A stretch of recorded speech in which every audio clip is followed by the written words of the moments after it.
సంతవేలూరు వరదైపల్లి మండలం సంతవేలూరుకు చెందిన హరినాథ్ అనే ఆయనకి 99 సెంట్ల స్థలం ఉంది. ఆ స్థలం ఆయన ఫోర్ ఫాదర్స్ నుంచి వచ్చింది. దాంట్ని అమ్మడానికి వాళ్ళు ట్రై చేసినప్పుడు 66 సెంట్ల స్థలము పోరంబోక్ స్థలంగా చూపించారంట. అందుకని దానికోసం ఆయన అప్లికేషన్ పెట్టుకున్నాడు. పీజీఆర్ఎస్లో పెట్టుకున్నాడు. అక్కడ నుంచి ఎంఆర్ఓ దగ్గరికి వెళ్ళింది. అక్కడ నుంచి ఆర్డీఓ గారి ఆఫీస్కి వచ్చింది. వచ్చిన తర్వాత ఆర్డీఓ ఆఫీస్లో పనిచేస్తున్న సిరాజ్ అనే సీనియర్ అసిస్టెంట్, అట్లాగే సిసి గారు హేమంత్ అనే వ్యక్తులు వాళ్ళని 70,000 అడిగారంట.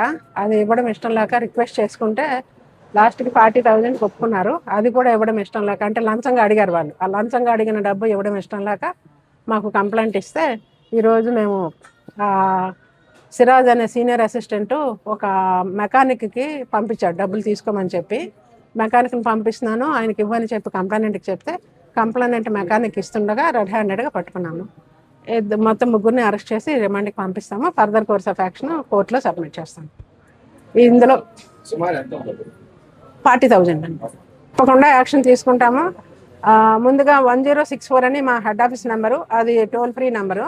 సో దానికి ఫోన్ చేసి మీరు చెప్పొచ్చును. అలాగే తిరుపతి ఏసీబీ అధికారులు మేమందరం తిరుపతి నుంచి వచ్చాం కాబట్టి మా స్పెషల్ రిక్వెస్ట్, దయచేసి ఈ ఫోన్ నెంబర్స్ అన్నీ మీ మీడియా ద్వారా పబ్లిక్ చేయాలి.